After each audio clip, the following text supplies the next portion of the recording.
Halo kawan maritim, selamat datang di perjalanan maritim kita kali ini.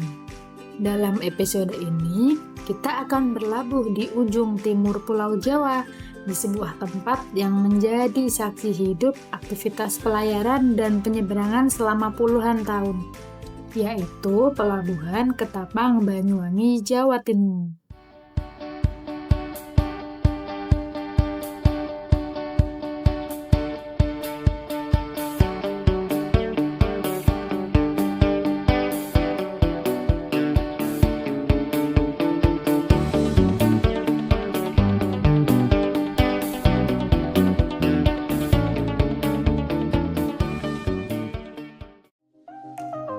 Nah, kawan maritim harus tahu nih, nama Pelabuhan Ketapang ini diambil dari suatu nama desa di mana pelabuhan tersebut berada, yaitu di Desa Ketapang, Kecamatan Kalikuro, Kabupaten Banyuwangi, Jawa Timur.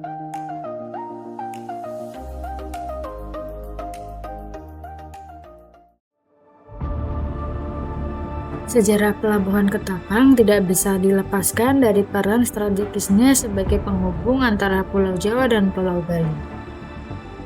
Sejak zaman kuno, wilayah Banyuwangi dikenal sebagai kawasan strategis dalam jalur pelayaran Nusantara. Pada masa Kerajaan Blambangan, sekitar abad ke-16 hingga ke-18, kawasan Ketapang berfungsi sebagai pangkalan alami bagi kapal-kapal kecil yang melintas di Selat Bali. Kedekatannya dengan Bali membuat wilayah ini menjadi titik penting dalam hubungan perdagangan antara Jawa Timur dan Pulau Dewata. Di masa itu, aktivitas pelayaran dilakukan secara tradisional, yaitu memanfaatkan perahu layar yang membawa hasil bumi, rempah, dan kebutuhan masyarakat pesisir.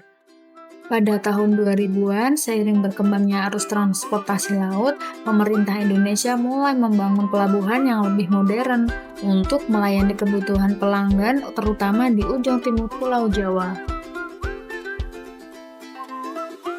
Pelabuhan Ketapang ini adalah akses satu-satunya yang digunakan untuk menghubungkan antara Pulau Jawa dan Pulau Bali. Setiap harinya, ratusan kendaraan dan ribuan penumpang menyeberang dari Pelabuhan Ketapang menuju Pelabuhan Gilimanuk ataupun sebaliknya. Oleh karena itu, setiap harinya ratusan kapal melayani arus penumpang. Pelabuhan Ketapang ini melayani selama 24 jam dalam sehari, dan durasi keberangkatan kapal setiap 1 jam sekali dengan waktu tempuhnya sekitar 45 menit hingga 1 jam tergantung kondisi laut dan cuaca.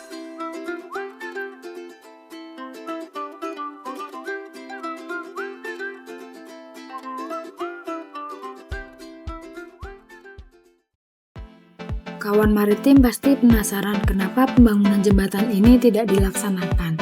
Nah, jadi jawabannya adalah secara teknis pembuatan jembatan Pelabuhan Ketapang menuju Bali ataupun sebaliknya sangat rumit, baik secara finansial maupun konstruksinya. Selat Bali ini terkenal akan arus ombak yang sangat kuat serta sangat berangin, yang membuat jembatan di kondisi seperti ini tentu saja membutuhkan banyak riset serta menggunakan banyak ahli dari arsitek, saintis, dan lain-lain, dan akan memakan waktu yang sangat panjang untuk riset. Belum juga kedalaman laut Selat Bali ini tidak merata, dibutuhkan tipe konstruksi jembatan yang khusus untuk hal tersebut, serta juga daerah Selat Bali ini termasuk dalam Ring of Fire, atau cincin api yang dimana rentan akan terjadinya bencana alam seperti gunung meletus, gempa bumi, serta pergeseran lempeng tektonik yang membuat tindakan kesulitan menjadi hampir mustahil dibuat jembatan penyeberangan ini, sob kawan maritim. Itulah alasan kenapa jembatan ini tidak dibangun, kawan maritim.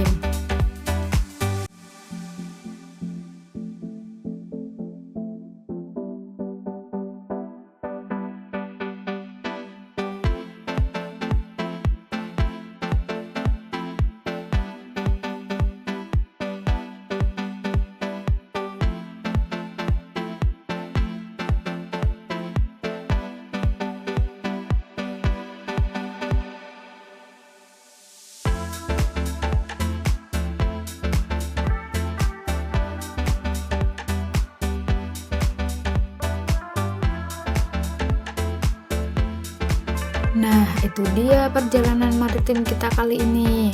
Terima kasih sudah setia menonton kabar maritim Museum Maritim Indonesia. Jangan lupa like, komen, dan subscribe ya, agar tidak tertinggal berita kabar maritim. Sampai jumpa di episode berikutnya. Aku, kamu, cinta maritim, kawan maritim.